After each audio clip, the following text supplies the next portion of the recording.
público, pero bueno, sustancioso, ¿no? Empiezo con esto, invitación a la FIL. Si les gusta la astronomía, en la FIL desde hace 10 años hacemos un coloquio de astronomía y bueno, siempre ha habido temas muy interesantes, invitados de primer nivel y esta vez no es la excepción. Aquí tenemos el programa, rápidamente se los cuento. Tendremos dos mesas redondas y dos conferencias magistrales. En la primera conferencia magistral tendremos al doctor David Griespoon de la NASA, del Instituto de Ciencias Planetarias. Él es el responsable de una de las misiones que actualmente están en curso, la misión Nuevos Horizontes, que el objetivo primordial es la exploración de Plutón y del cinturón de Kuiper. No sé si ustedes tengan idea de esto, pero quizá les pueda dar una breve introducción y generar interés para visitarnos el 2 de diciembre próximo. Miren, vamos a empezar a las 4 de la tarde, el 2 de diciembre. Es el salón 4 de Expo Guadalajara. Y esta misión espacial salió desde el 2006. En 2015 aproximadamente, si no mal recuerdo, llegó a Plutón. Es una de las pocas misiones espaciales que ha llegado tan lejos. De hecho, va a llegar más lejos que otras. Bueno, hay algunas otras, pero la misión no ha sido la exploración de estas zonas de los confines del sistema solar. El cinturón de Kuiper es una zona muy intrigante, está en los límites del sistema solar y consideramos que está llena de asteroides. Conocer esa región es fundamental porque esos asteroides en algún momento pueden acercarse a nosotros, a la Tierra. En el pasado ha ocurrido y seguramente volverá a ocurrir, solamente es cuestión de tiempo.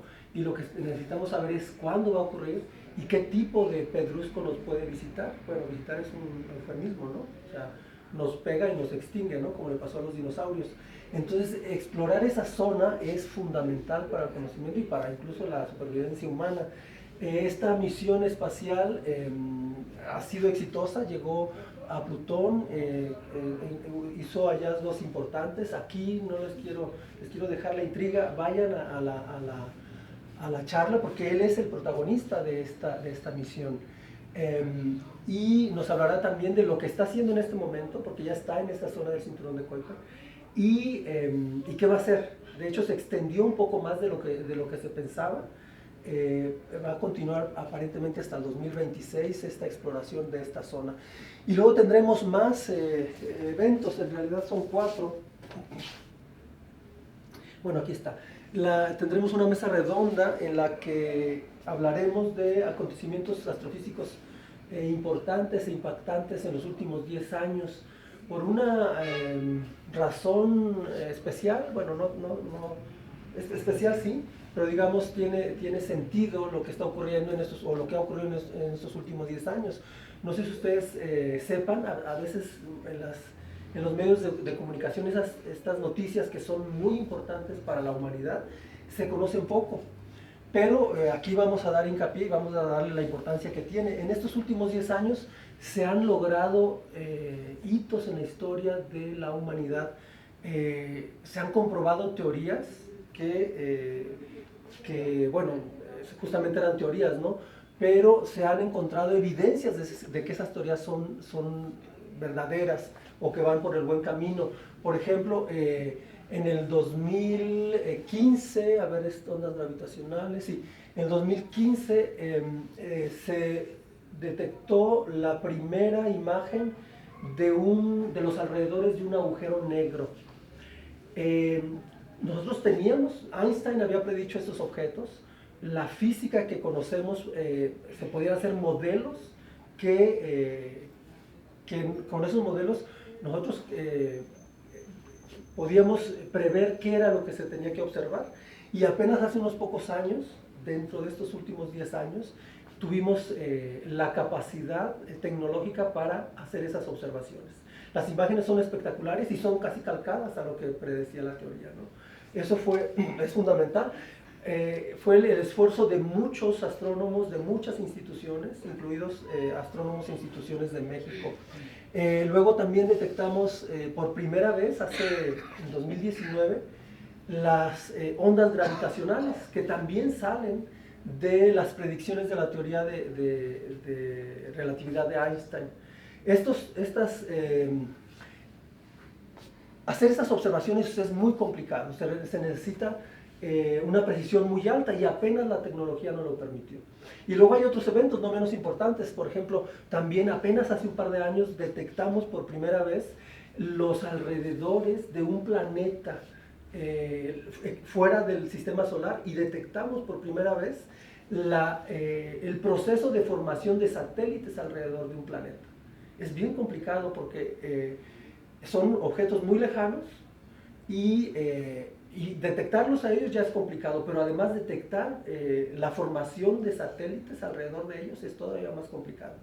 Y no les estoy hablando de una detección indirecta, son detecciones ya directas, es decir, de imágenes en el visible, digamos, como el ojo humano ve. Y hay otras cosas, ¿no? La exploración del sistema solar, como lo de la misión Nuevos Horizontes, que no es la única, afortunadamente. También el avance que nos ha dado el telescopio espacial James Webb, con imágenes impresionantes del universo. Y bueno, tenemos ahí los invitados. No quiero alargarme mucho en esto, bueno, quizás sí, no sé cuánto tiempo tenemos, Alex. Una hora, 40 minutos. Bueno, entonces no tenemos mucho. Esta otra mesa redonda también importante y muy interesante, la inteligencia artificial. Seguramente incluso ahora habrán visto noticias que son medio alarmantes, ¿no? Por ejemplo, el responsable del chat GPT fue despedido hace como 3 o 4 días y luego recontratado. Primero lo contrató, ¿quién fue? Microsoft, y luego volvió a la compañía. Es decir, ahí hay unas cuestiones humanas súper interesantes, pero detrás hay una cuestión muy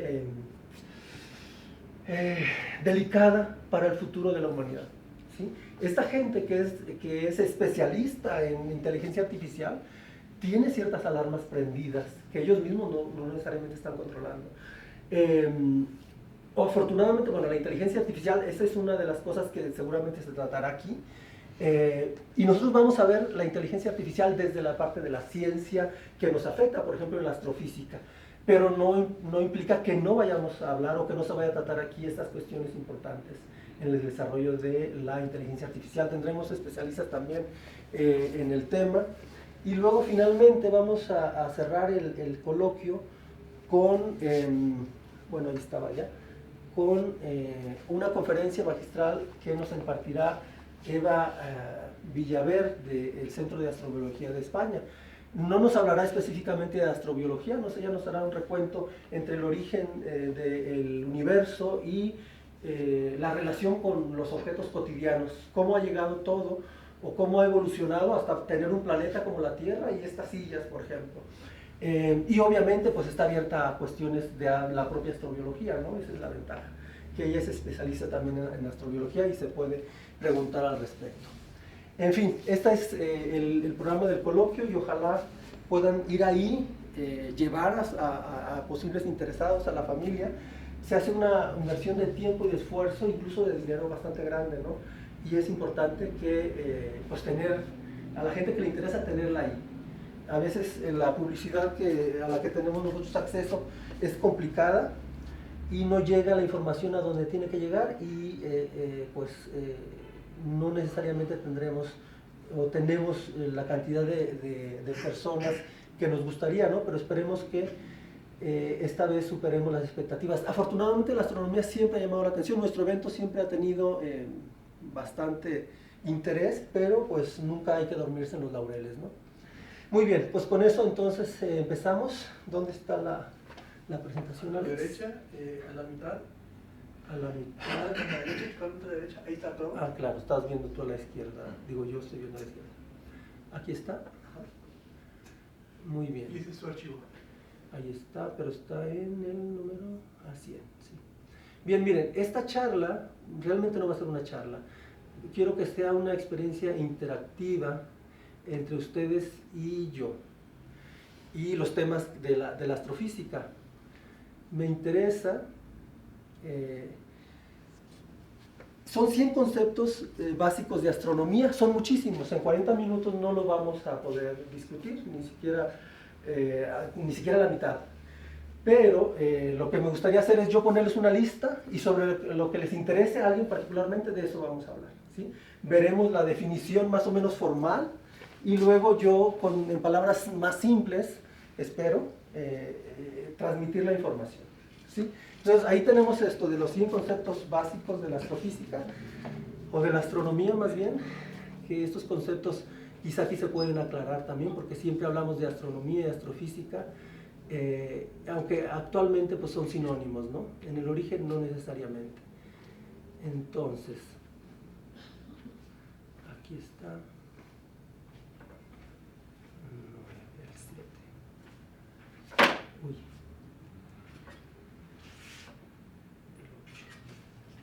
Bien, miren, ahí están esos. Vamos a empezar en esta parte de algún concepto de ahí. Miren, tenemos agujeros negros, astrobiología, constelaciones, estrellas gigantes, energía oscura, disco. Hay un montón de términos. ¿A alguien le interesa particularmente alguno? Que diga, me gustaría saber un poco más. ¿Energía oscura? La energía oscura. Vamos a ir al término energía oscura. ¿Dónde está? ¿Qué número es? 34. 34, muy bien. Bueno, les adelanto un poquillo. La energía oscura habla de nuestra ignorancia en torno al universo.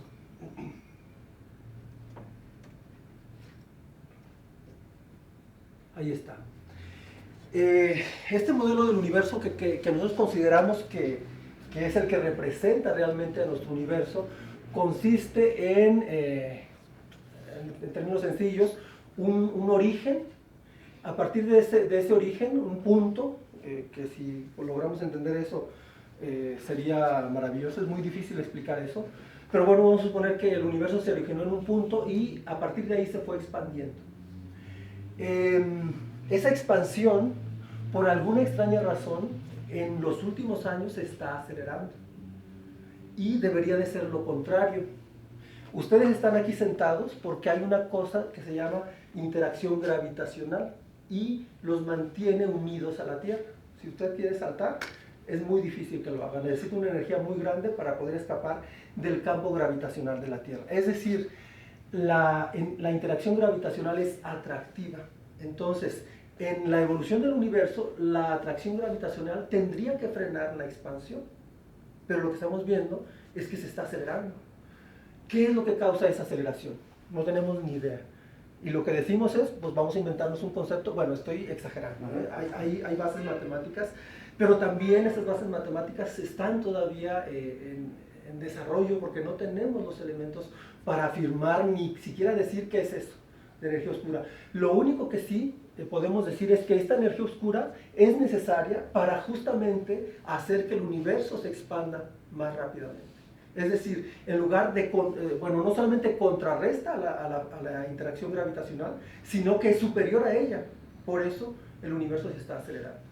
Ese es más o menos en esencia lo que podemos hablar de la energía oscura. ¿Más o menos? Sí, muy bien. Muy bien, entonces vamos a ir a otro concepto.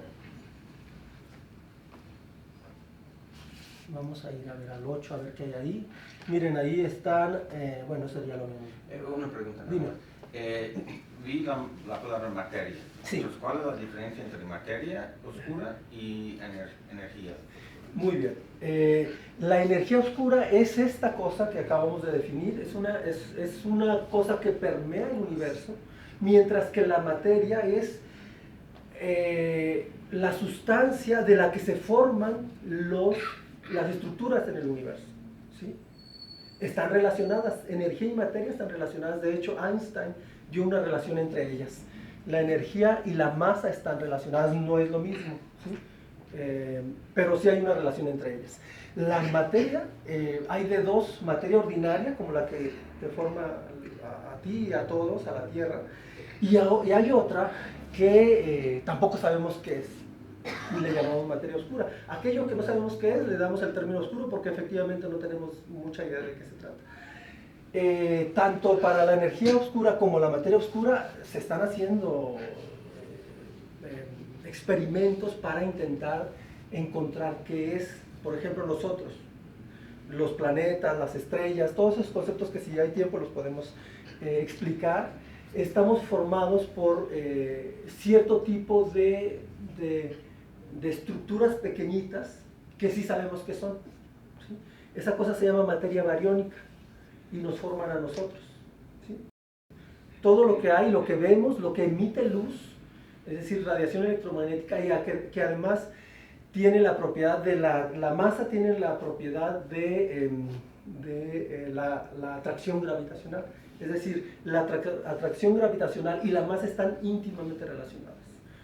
Solo por el hecho de tener masa, esa estructura genera atracción gravitacional. Pero luego resulta que hay materia que no vemos, pero que también genera atracción gravitacional, y sabemos que está ahí, pero no sabemos qué es, ¿sí? Eso le denominamos materia oscura. Y por alguna, no por una extraña razón, o quizás sí es extraña, el 95% de la materia y de la energía son materia oscura y energía oscura. Es decir, solamente una cantidad ínfima de lo que existe en el universo sabemos qué es. Bien. Nada más la pregunta de antimateria. ¿También hay antienergía? Antienergía todavía no se maneja, si todavía no sabemos bien qué es la energía, por ejemplo, en la oscura, no. Pero antimateria sí, la antimateria no es otra cosa que materia también, ¿sí?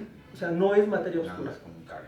Sí, es como, digamos, es el opuesto, por ejemplo, al protón o al neutrón, pero sigue siendo materia, nada más que se le da ese término que puede despistar al enemigo, ¿no? Hay términos en astrofísica que justamente están hechos como para los que no somos, o los que no son especialistas, les pueda causar alguna duda, ¿no? Pero eso sigue siendo materia.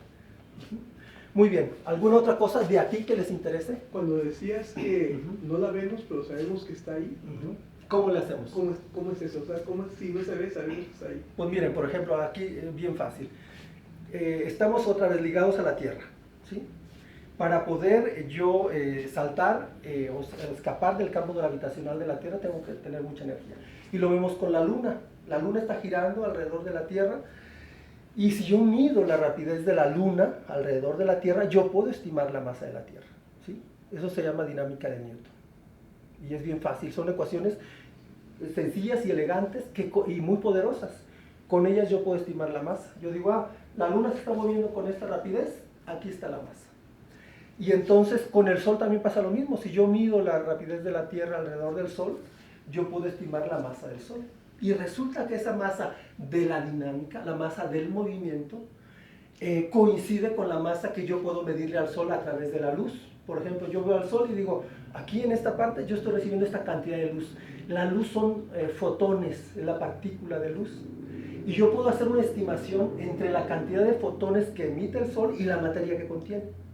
Eso se llama masa luminosa, ¿sí? Entonces tenemos una masa luminosa y una masa dinámica, una masa de movimiento. A pequeñas escalas, esas masas coinciden. Yo puedo medir la masa de la Tierra por este método y coincide con otros métodos que tenemos para medir masas. Pero a escalas galácticas, en las galaxias, por aquí debe haber alguna imagen.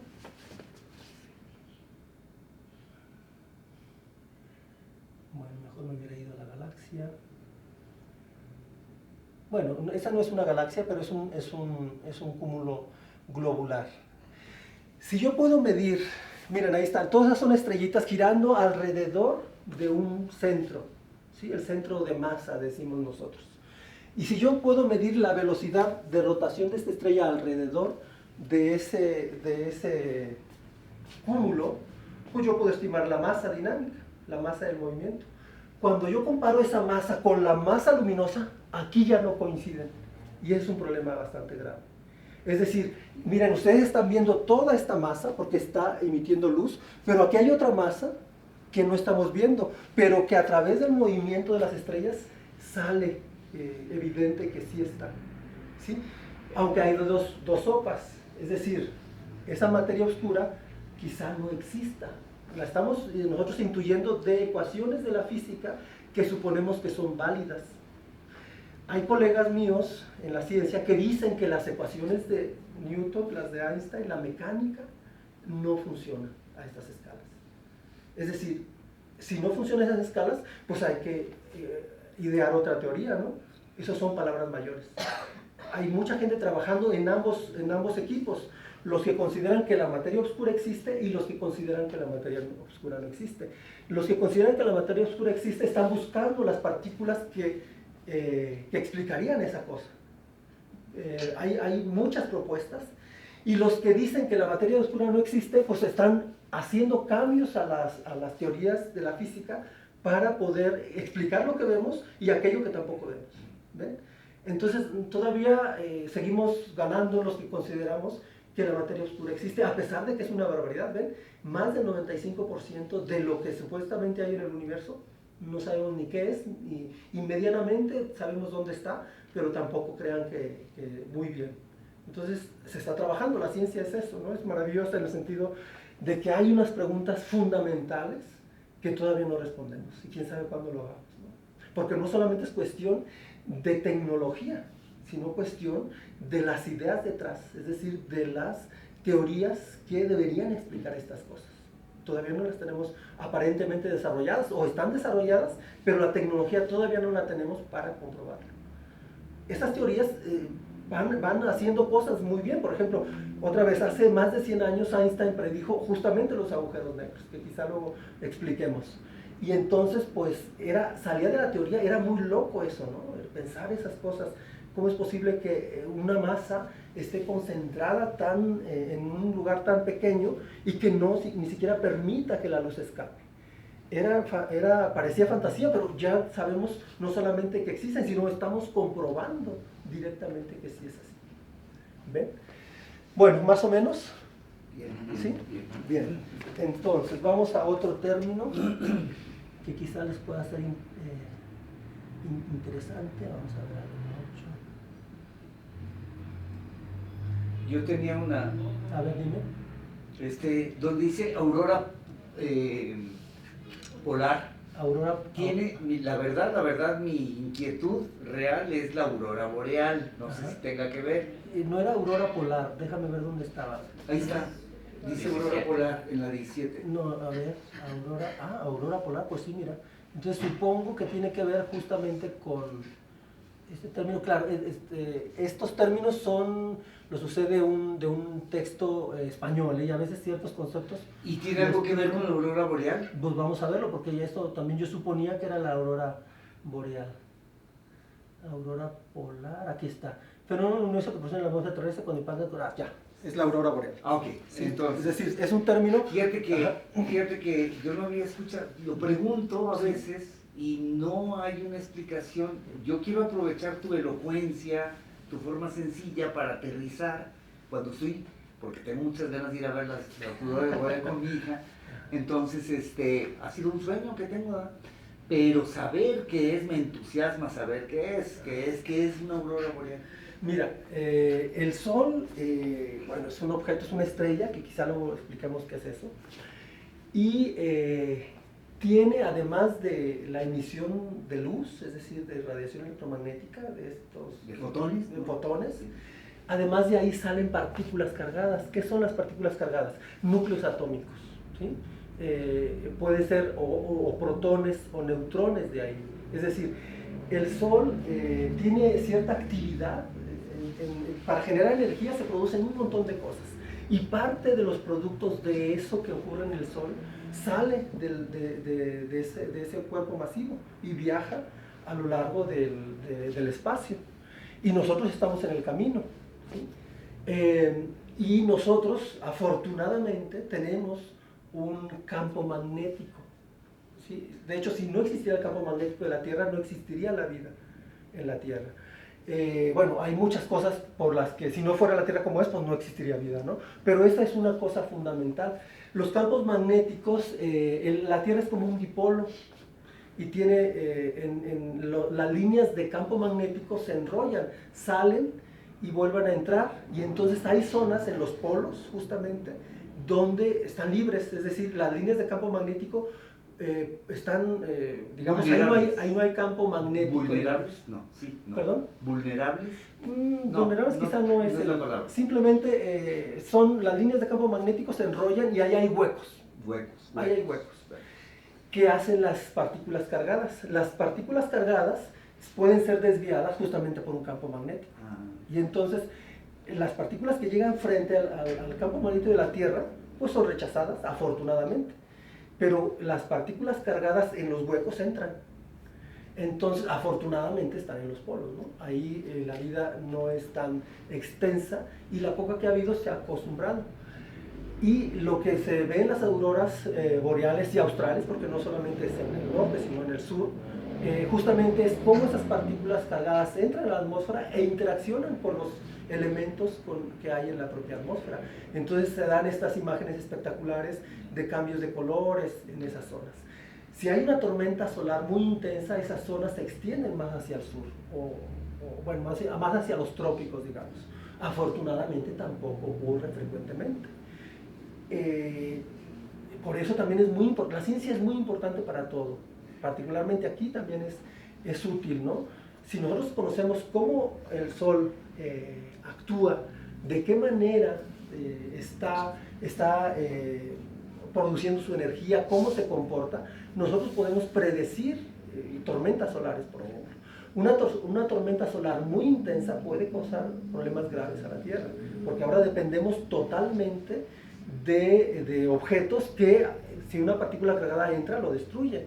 Y si es muy, bueno, una no, se necesita una cantidad suficiente, ¿no? Pero incluso aunque no sea uno de estas cosas, estas partículas cargadas, por ejemplo, les gusta, bueno, el término lo voy a usar así para intentar explicarme, pero entran a través de los conductos o los cables eléctricos, ¿no? Y pueden causar graves problemas. En el pasado ya ha habido problemas, pero no dependíamos todavía tanto de la tecnología.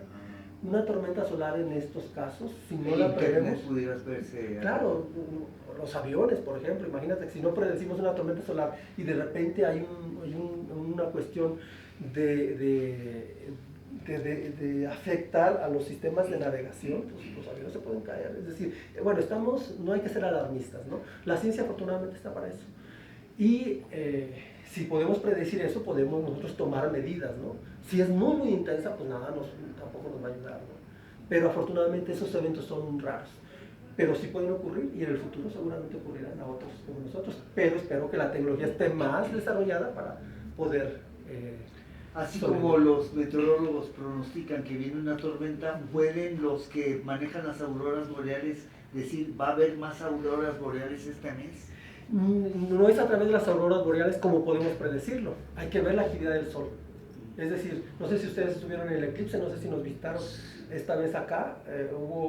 Si ustedes observaban el Sol, pudieron ver justamente las manchas solares. Las manchas solares son producto de la actividad del Sol.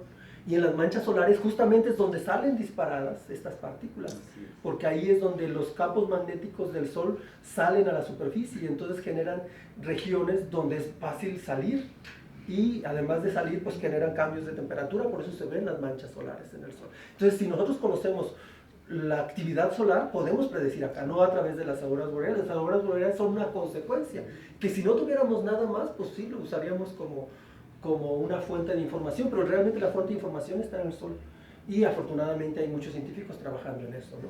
Es decir, sabemos que hay un periodo de 11 años, por ejemplo, en la actividad solar, hay picos de actividad solar cada 11 años y la actividad solar intensa es del orden de cientos de años, entonces pues para nosotros todavía no ha pasado gran cosa, ¿no? Y esperemos que no pase, hasta que tengamos tecnología suficiente para defendernos. Sí. Maestro, no soy muy familiarizado con el tema, Ajá. pero la actividad solar, ¿qué consiste? Otra vez, mire, el Sol es una estrella, quizás sería bueno explicar más o menos qué es una estrella, ¿sí? Pero por ahí estaba, pero pues no salió, ¿no? Las estrellas se forman de nubes de gas y polvo enormes, se condensan o se concentran debido a la interacción gravitacional de la que hemos hablado antes. Y en ese proceso de perturbaciones gravitacionales, la masa empieza a concentrarse y empieza a rotar. Ustedes han visto bailarines ¿cómo se llaman estos de Juegos Olímpicos? Los bailarines de hielo. ¿Sí? Si usted ve a un bailarín en un hielo, es espectacular verlos, por ejemplo. Están girando con las manos extendidas y bruscamente cierran sus manos y empiezan a rotar más rápidamente. ¿Sí? Eso se llama conservación del momento angular, está bien entendido, es mecánica de Newton. ¿Sí? Con ecuaciones otra vez simples, sencillas, puede uno explicar eso. Y eso pasa en las estrellas. Estas nubes de gas y polvo se concentran y empiezan a rotar. La concentración, cuando la masa se empieza a concentrar, imagínense que usted ahora sea capaz de la masa de esta silla concentrarla en un micrómetro. Se necesita bastante energía, pero vamos a suponer que la tenga a través de la interacción gravitacional, por ejemplo. Para poder hacer esto, el poco movimiento que hubiera tenido usted a lo largo de la concentración de esto va a hacer que eso que usted está haciendo rote. Y luego, si usted logra concentrar toda esta materia cada vez más cerca, se va a dar cuenta o va a llegar a un momento en que la presión es tan alta y que los átomos que usted tenga ahí van a empezar a fusionarse. ¿Sí? Si esto está formado, que es lo más simple, por átomos de hidrógeno, los átomos de hidrógeno se juntan tanto que en el proceso ese forman un átomo de helio, y en el proceso de la transformación de hidrógeno a helio se genera energía. ¿Sí? Y es lo que pasa en el Sol. En esencia es bien simple, se llaman reacciones termonucleares. La masa está tan densa, tan concentrada, la presión es tan alta que el hidrógeno se transforma en helio y entonces genera energía. Y estas estrellas están generando esa energía, y justamente esa energía de radiación, decimos nosotros, compensa el colapso gravitacional, porque si usted concentra la masa de esta silla en un espacio muy pequeño, esa concentración se va a ir dando cada vez más, porque la fuerza gravitacional es intensa cada vez más. Entonces, si usted no logra compensar la fuerza gravitacional, va a crear un hoyo negro, por ejemplo. ¿Sí? Pero en el Sol no ocurre eso, y en la mayoría de las estrellas. La fuerza gravitacional es compensada por la fuerza de radiación, la fuerza de la luz. Y el Sol, mira, está ahí bien tranquilito, desde hace 4.500 millones de años. Bueno, tranquilito entre comillas, tiene cierta actividad, pero es menor. ¿Cómo se genera esa actividad? El Sol está formado por plasma, decimos nosotros, es un estado de la materia bastante particular, que son núcleos atómicos muy pegaditos y parecen un fluido, como si fuera agua, digamos, ¿no? Estamos lejos de lo mismo, pero digamos un fluido. Está formado ahí por el Sol. Esa bola que usted está viendo ahí está formada por ese caldo de núcleos atómicos. Y ese caldo de núcleos atómicos se está moviendo, ¿sí? Y resulta que la energía que viene de abajo se transforma hacia arriba. Si usted ve el Sol y ve la superficie, va a ver que parece como agua hirviendo. De hecho, el fenómeno es el mismo. La energía se transporta desde el centro a la superficie por varios mecanismos. Uno de ellos es como el hervir del agua. ¿Sí? Hay un término científico apropiado, pero digamos en términos sencillos, como agua hirviendo, está transportándose la energía de abajo hacia arriba. Usted lo puede ver en el agua, lo pone a hervir, se forman burbujas en la base donde está más caliente y salen a la superficie. Eso es más o menos en el Sol. Es una de las formas en que se transporta la energía. Y en ese transporte hay un fenómeno bien interesante, que cuando usted genera una corriente de electrones, se genera un campo magnético. ¿Sí? Es el fenómeno dínamo, que también está muy bien entendido en la física. Y entonces el Sol también funciona como una especie de imán. Y entonces se genera campo magnético, y esas líneas de campo magnético salen a la superficie, y entonces al salir a la superficie también hay expulsión de materia, y justamente ahí es donde sale todo esto. Las manchas solares son la actividad del Sol en ese sentido. Cómo las líneas de campo magnético salen a la superficie, salen a veces, les llamamos nosotros ráfagas. Ustedes ven, si vieron el eclipse, podían ver ustedes las rafaguitas. Sí. Si no lo vieron esta vez, veanlo.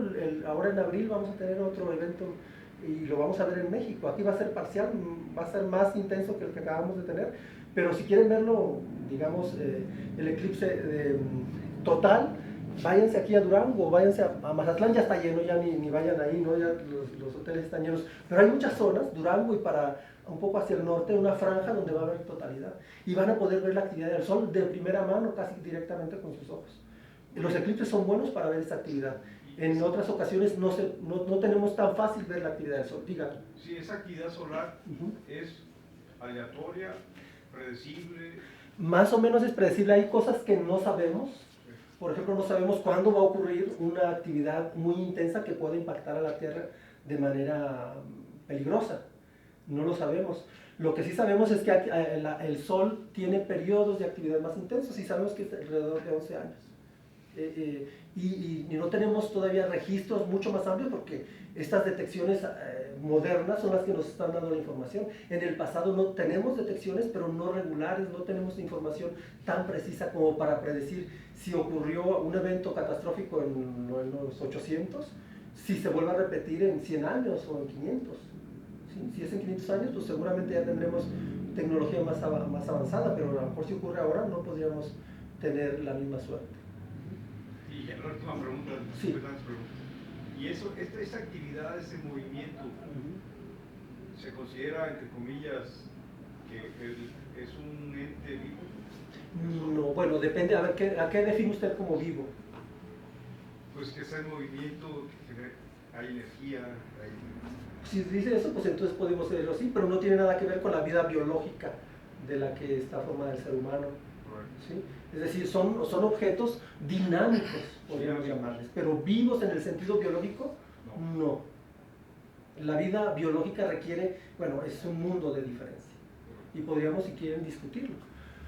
Bien, ¿quieren ver otro o quieren hacer alguna pregunta de lo que está ahora aquí en la mesa? Dime. Yo tengo una duda, ¿por qué en el Sol las líneas de campo salen, digamos, físicamente, como las llamaradas estas, ¿no?, de eclipse, y aquí en el caso de la Tierra nada más es como algo más invisible, no sé cómo decirlo? Pues porque la composición química es diferente. El Sol, sí. O sea, el Sol otra vez es un plasma, es un estado de la materia que no tenemos aquí. De hecho, ni siquiera en el laboratorio lo podemos lograr. Las temperaturas y presiones son altísimas, entonces es un estado de la materia completamente diferente al de la Tierra. Entonces, imagínate, las líneas de campo de la Tierra, pues no.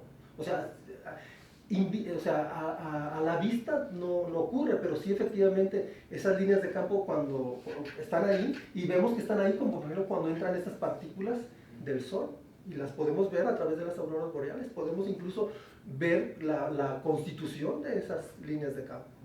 Eso que ustedes ven, o si lo habrán visto en videos o en imágenes, es espectacular, y esas son las líneas de campo que están entrando al núcleo de la Tierra, o saliendo, depende de dónde estemos viendo. Entonces, la respuesta es porque la composición química es completamente diferente. En el Sol, este fluido puede salir a través de ahí. En la Tierra, pues no tenemos eso, es sólido. ¿Sí? Y donde es agua, pues el agua es una constitución química completamente diferente al plasma, es decir, no puede hacer eso físicamente. Por eso no lo vemos de manera directa, pero sí a través de esto, ¿no? Muy bien, ¿algo más ahí? ¿Vemos algún otro concepto? A ver, vamos a ver aquí. Vamos al 9. Miren, ahí tenemos estos elementos. ¿Algo de ahí les interesa? O pasamos a la siguiente página. Miren, aquí hay más. Algunos de esos elementos básicos. Si ustedes lograran tener una idea de esos 100 elementos básicos de la astrofísica, sabrían de astrofísica bastante. Es decir, pero claro, aquí pues no tenemos toda esa capacidad, ¿no?, de discutirlo. Yo creo que necesitaríamos unas 3 o 4 horas mínimo, ¿no? O un curso más bien de astrofísica. Dime. El pulsar, siempre me he preguntado qué es. El pulsar es una, bueno, para que tengan la información, es una estrella. Bueno, hay varias cosas que pueden generar, a ver, ¿dónde está el pulsar? El 72.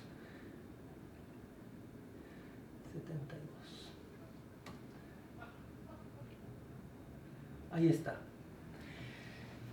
Las estrellas, así como les relaté, que nacen, vimos una nube que se concentra y es tanta su concentración que entonces se genera energía. Las estrellas viven ahí, bueno, viven entre comillas, como decía nuestro amigo ahí atrás, tienen un periodo en el que existen y luego termina ese periodo. Ese periodo es muy estable. Vean el Sol, ahí tiene 4.500 millones de años y otros 4.500 millones de años más estará ahí así de tranquilo. Al final de su vida o de su periodo de existencia, la vida es un buen concepto, nomás que sí se puede no me gusta mucho usarlo porque puede dar el sentido de la vida biológica, ¿no? Que está completamente aparte. Pero bueno, ya les estoy advirtiendo, no se trata de vida biológica, obviamente. Pero vamos a hablar de vida de las estrellas, ¿sí? Una de las muertes de estos objetos depende de su masa. Por ejemplo, el Sol. Hemos visto en el universo muchas estrellas como el Sol y sabemos cómo va a terminar el Sol porque predecir su futuro es relativamente simple, bueno, entre comillas, ¿no? Pero tenemos los elementos para decir cómo va a terminar el Sol. Y hemos visto que para poder predecir cómo va a terminar su existencia un objeto de estos denominados estrellas, un parámetro fundamental es la masa. Depende de qué tanta masa, con qué tanta masa nazca, va a ser su evolución. Si nace con poca masa, va a vivir un montón de tiempo, ¿sí? Entre más masiva sea la estrella, menos tiempo va a vivir. Y además, si es muy masiva, su posible final también puede ser muy espectacular energéticamente. Una de las posibles muertes de una estrella, hay varias, ¿no? Explotan como supernova, decimos nosotros, ¿sí? Son eventos catastróficos donde la estrella prácticamente se destruye y solamente queda una parte muy pequeñita, un remanente, que después desaparece, ¿sí? Explotó como supernova y entonces la mayor parte de su masa, que relativamente es bastante, sale al medio interestelar y ahí se queda, ¿no? De hecho, nosotros somos el producto de la muerte de muchas estrellas en el pasado, a través de supernovas. Y otra posible muerte de las estrellas es que en este proceso de muerte, justamente se concentran. Imagínate, tú tienes una estrella, ahora el Sol. Vamos a suponer que el Sol va a terminar como una estrella de neutrones. Está ahí, en 4.500 millones de años, va a agotar su combustible. ¿Cuál es el combustible del Sol? El hidrógeno, ¿sí? Ahora está transformando hidrógeno en helio y en esa transformación está produciendo energía que evita que la estrella colapse mediante la atracción gravitacional. Acuérdense, la atracción gravitacional es hacia el centro, mientras que la energía de los fotones de la luz es hacia arriba o hacia afuera del núcleo y compensa justamente esa producción de energía, compensa que la estrella colapse. Pero cuando el Sol muera, vamos a suponer que va a ser como una estrella de neutrones, depende de la masa otra vez. Entonces va a haber un momento en que agota su energía y entonces ¿cómo va a compensar la atracción gravitacional si ya no tenemos producción de energía? ¿Qué es lo que lo provoca el colapso? Pues justamente hay un momento en que salen este tipo de objetos, se llaman estrellas de neutrones. La temperatura y presión es tan alta porque ya no hay algo que compense la atracción gravitacional y entonces en el núcleo de los átomos, es decir, en el núcleo de los electrones donde había protones y neutrones, y había también electrones, estos se fusionan y forman todos neutrones. Por eso se llaman estrellas de neutrones. Y en ese proceso de colapso hay rotación, ¿sí? Y entonces esos objetos rotan rápidamente y hay emisión de energía más o menos puntual, ¿sí? Vean, hay un campo magnético justamente como bueno, aquí es diferente al del Sol. Y entonces en esta rotación imagínense, hay energía que se está emitiendo de manera polarizada, decimos nosotros, bueno, no polarizada, está saliendo a través de los polos, pero como está rotando, no siempre incide en tus ojos, ¿sí? Imagínate que ahora esté rotando y te envía energía a través de tus ojos, pero luego se vino para acá y ya tú no viste nada y luego volviste a ver. Entonces parecían pulsos. De hecho, en el origen los pulsares pensamos que eran extraterrestres. Cuando se descubrieron estas cosas, los que los descubrieron le llamaron hombre verde, porque pensaban que era una señal extraterrestre, porque era regular y era muy intrigante. Pero bueno, resultó que era un fenómeno físico que no se conocía, ¿sí? Que era un producto del final de la muerte de una estrella. Entonces es como un faro. ¿Cómo? Como Andan como un faro. Un faro, el faro está girando y entonces cuando emite radiación en la dirección de tus ojos, pues la vas a ver y va a ser periódica, ¿sí? Va a estar continuamente llegando, pero no significa que esté prendiendo o apagando, sino porque está rotando. Muy bien, ¿algún otro concepto vamos a ver acá? La conexión, la diferencia entre pulsar y quasar. Los cuasares son objetos en el origen del universo, ¿sí? De hecho, en el nombre bien parecían estrellas, pero resultó que cuando veíamos dónde estaban lejísimos, y resulta que son núcleos o los antecedentes de las galaxias, en el pasado remoto, en el origen del universo. Bueno, no, hay objetos más recientes, ¿no? Pero en principio eran objetos muy lejanos en el origen del universo, y parecían estrellas, por eso quasar, cuasi estrella, casi estrella, ¿sí? Y es muy diferente. Esos son núcleos de galaxias o de objetos muy grandes, y los pulsares son estrellas, son objetos muy pequeñitos, ¿sí? A lo mejor todavía no tienen una idea clara de cuál es la diferencia entre una estrella y una galaxia, pero es un mundo. Si hay interés podemos explicarlo. Bien, o si quieren lo hablamos. Las escalas en el universo son bien interesantes. Y empezamos a lo mejor a través de lo que vemos aquí. Para que se den una idea, por ejemplo, estábamos hablando de esta misión de Nuevos Horizontes que está en los límites del sistema solar.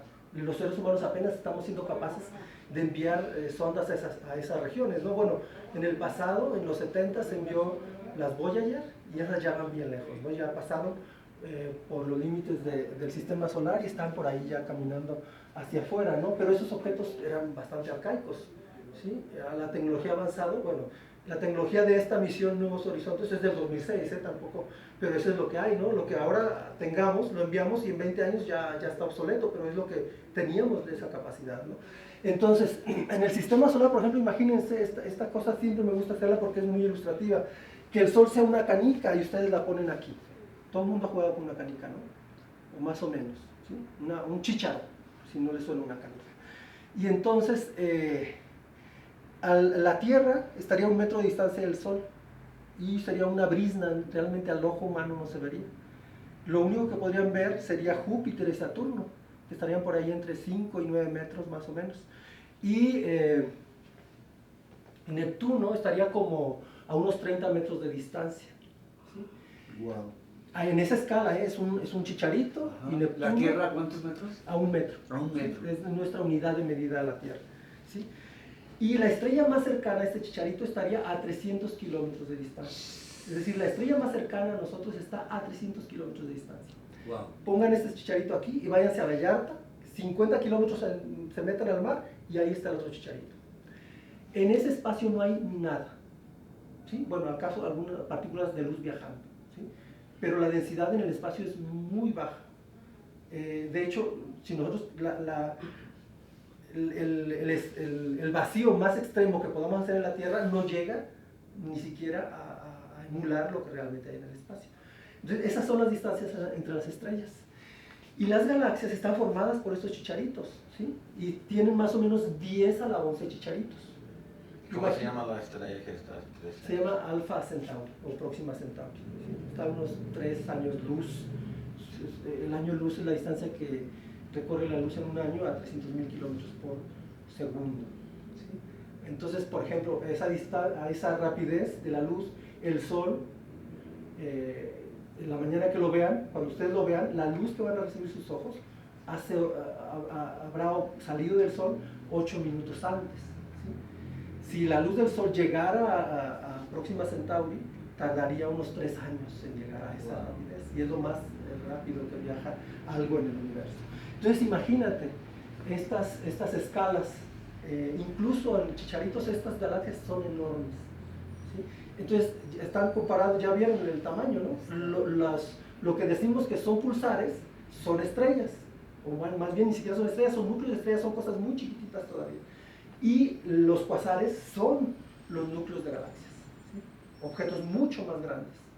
Imagínense otra vez, no sé si manejan la notación científica, 10 a la 11 estrellas, es decir, un 10 seguido de 11 ceros.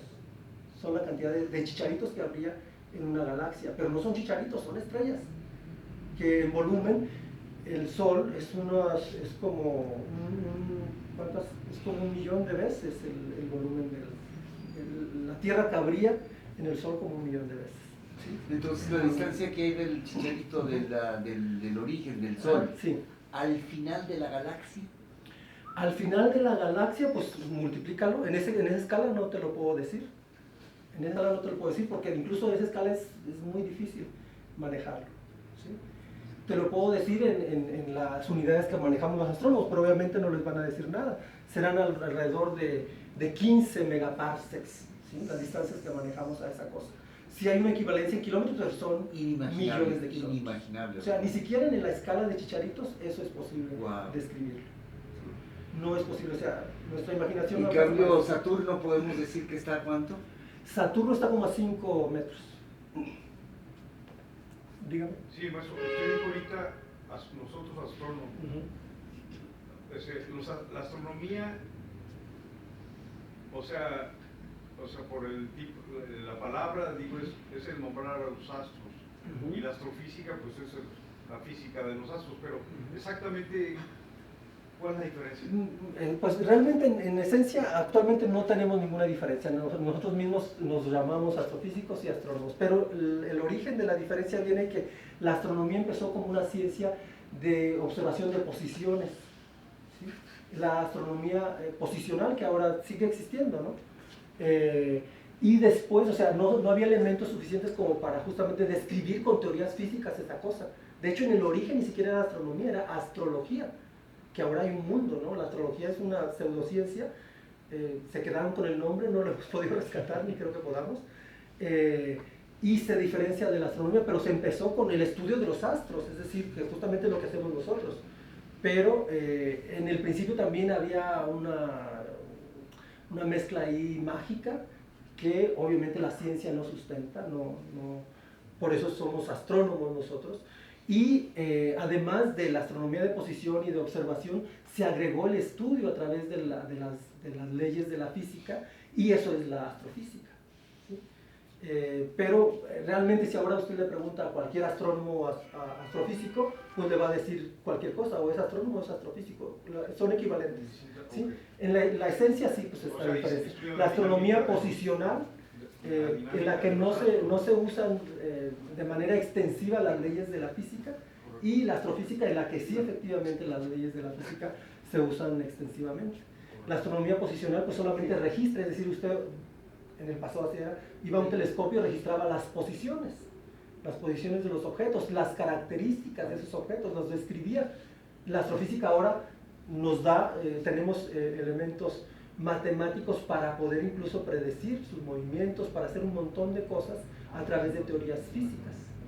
¿Sí? En la astronomía en principio eso no, O sea, no en se el hace. origen, por ejemplo, lo que hizo Kepler fueron los principios de la astrofísica. Claro, ya cuando se empezaron a usar ecuaciones matemáticas para explicar esas cuestiones de los movimientos, ¿no? Con Newton, Sí. el movimiento de los astros, la descripción de los astros a través de esas leyes es astrofísica. ¿Sí? Y últimamente pues está más extendida, realmente lo que hacemos es eso. Aunque sigue habiendo astrónomos en el sentido antiguo de la palabra, ¿no? Hay gente que todavía sigue haciendo astronomía posicional, porque ese es un gran problema. Poder describir con mucha precisión la ubicación de los astros. Se hacen calibraciones muy importantes para poder estimar distancias y un montón de propiedades del universo que requieren de astronomía posicional de alta precisión. Es decir, en los 90, no sé qué tanto evolucionado, yo me quedé en los 90, se envió un satélite Hipparcos para justamente medir con alta precisión la posición de los astros, porque los errores grandes nos meten en problemas graves. Y obviamente el punto de origen siempre la Tierra, ¿no? Sí. La observación nuestra, sí, pero bueno, de hecho para observar aquí hay ciertas cosas que no nos dan mucha información si usamos nuestra posición. Justamente si nosotros queremos medir la velocidad del propio Sol, pues ¿cómo le hacemos si estamos aquí? ¿Cómo le harían ustedes? Van en un coche, ahora por ahí, y si no ven su pantalla, obviamente, ¿cómo pueden describir su propia velocidad? Es un problema. Afortunadamente la física para eso sirve, ¿no? Las ecuaciones de la dinámica y la mecánica de Newton, nos ayuda enormemente, ¿no? Describir la rapidez del propio Sol, es decir, cómo se mueve el Sol en la galaxia, es un problema. lo que hacemos es ver el movimiento del Sol reflejado en los otros objetos e intentar desentrañar el movimiento propio de esos objetos y el movimiento que el Sol aparentemente le está dando, ¿no? Y se puede. Para eso necesitamos justamente salir del Sol, poner un sistema de referencia, un observador fuera del Sol. Y lo hemos inventado, ¿no? El sistema local de reposo le llamamos, para poder describir el movimiento del Sol y de los alrededores del Sol. Hemos tenido que irnos fuera, entre comillas, porque obviamente estamos aquí, pero sí podemos, a través de ecuaciones, ponernos en otro lugar y desde ahí medir y ver cómo se verían las cosas. Muy bien. ¿Alguna otra cosa aquí? Dime. He escuchado y leído que dicen que lo que observamos del universo es nada más nuestro universo observable, pero ¿qué tan probable es de que ese sea todo nuestro universo o qué tan probable sea de que haya más allá de lo observable? Pues justamente ese es el problema, es decir, ¿cómo puedes saber de algo que no necesariamente sabes que existe? Es decir, hay un montón de teorías en las que se dice que efectivamente, o sea, una cosa que sí tiene que tener claro, es decir, si el universo es espacio y tiempo, pues entonces estará contenido, y si además cumple estas leyes que consideramos del Big Bang, pues el universo tiene un límite y más allá ni siquiera existe, no tiene sentido una pregunta. O sea, si nosotros consideramos esa teoría válida, que aparentemente sí lo es, el universo sería finito, es decir, está autocontenido y fuera de eso no tiene sentido la pregunta, no puede ni siquiera decir, no podemos decir ni siquiera que no hay nada porque no es apropiado. ¿Sí? Con esta descripción del universo podemos decir que es finito y que es ilimitado, eso sí lo podemos decir, que es ilimitado. La analogía para explicar el universo es la de un globo, no sé si por ahí la han visto. Consideramos que, o podemos hacer la analogía que el universo es un globo que se va inflando, ¿sí? Pero el universo no es el globo total, sino solamente la superficie. Es decir, lo que conocemos como el espacio y el tiempo es solamente la superficie. Entonces, obviamente, no hay ni dentro ni fuera del globo. El universo es solamente la superficie y va creciendo. Entonces, es ilimitado porque si tú ahora estás aquí y recorrieras todo el universo, en algún momento podrías volver a este punto. Bueno, obviamente en el tiempo futuro, ¿no? Pero en el lugar físico, aproximadamente podríamos decir que podrías volver, por eso es ilimitado. Es decir, tú vas a ir caminando y nunca te vas a caer, no vas a encontrar una pared, ¿sí? Vas a seguir caminando y caminando y caminando, entonces es ilimitado en ese sentido. Pero sí es finito porque efectivamente tuvo un inicio y ahora tiene un tamaño que consideramos que es en edad unos 14.000 millones de años, de acuerdo al origen que suponemos que tuvo, ¿no? Pero obviamente hay problemas, todavía no tenemos ciertos elementos, hay mucho desconocimiento en ciertos campos, pero pues es lo que tenemos. La tecnología y nuestra inteligencia es lo que nos está permitiendo hacer. En el futuro quizá esto cambie, ¿no? Pero pues tenemos con esa imagen bastante tiempo. Hay muchos elementos que nos pueden llevar a pensar que vamos por el buen camino. Por ejemplo, les digo, esto que acabamos de descubrir en años recientes, sustentan las teorías de que son correctas, ¿sí? Hay otras cosas que no, pero pues habrá que hacer cambios, ¿no? Habrá que adaptarla, hacer parches, ¿no? Pero tirarla a la basura, pues parece que no es el camino. Muy bien, ¿algo más? Vamos a ver algún otro término. ¿Cómo vamos de tiempo, Alex? Bueno, pues sería más o menos la hora. ¿Ya? O sea, hemos tratado aquí una horita. ¿Una hora? Pues entonces hacemos una última y nos vamos. Sí, a ver, vamos en 9. Pues realmente vimos ¿cuántos? Como 6 definiciones, ¿no? A ver, ¿alguna cosa de aquí que quieran ver? Acá hay otro. Acá hay más. ¿Algo específico que les llame la atención o aquí lo dejamos? Podemos tener otra sesión quizá en el futuro, sí, con otros 100 conceptos. Aquí le llama la atención. ¿Interferometría? La interferometría es una técnica observacional. Es algo complicado, bueno, de explicarlo, en la que se usa ciertos instrumentos para hacer ciertos estudios. Por ejemplo, la luz tiene una rapidez finita. Entonces, si yo ahora te lanzo un rayo de luz a ti, va a llegar en cierto tiempo. Y si yo lo lanzo más lejos, va a llegar más tarde. ¿Sí? Eso lo aprovechamos nosotros en nuestro favor para hacer imágenes precisas del universo, porque podemos generar telescopios del tamaño de lo que queramos. Bueno, ahora nos estamos quedando en tamaños de la Tierra, digamos, o ese sería nuestro límite. Cuando tengamos capacidad de enviar un instrumento más allá, y específicamente para poder hacer ese tipo de señales y combinarlas para tener imágenes del universo, pues ampliaremos nuestro análisis del universo, ¿no? Pero ahora, primero eran en pequeña escala, después entre ciudades, luego entre países, y ahora ya estamos a escala de la Tierra. Es una técnica de observación, que es un fenómeno, justamente esto que tiene que ver con cómo la luz viaja y que es limitada a su velocidad, a su rapidez. Muy bien, chicos, pues muchas gracias, espero que haya sido interesante. Ojalá y tengamos otra sesión en la que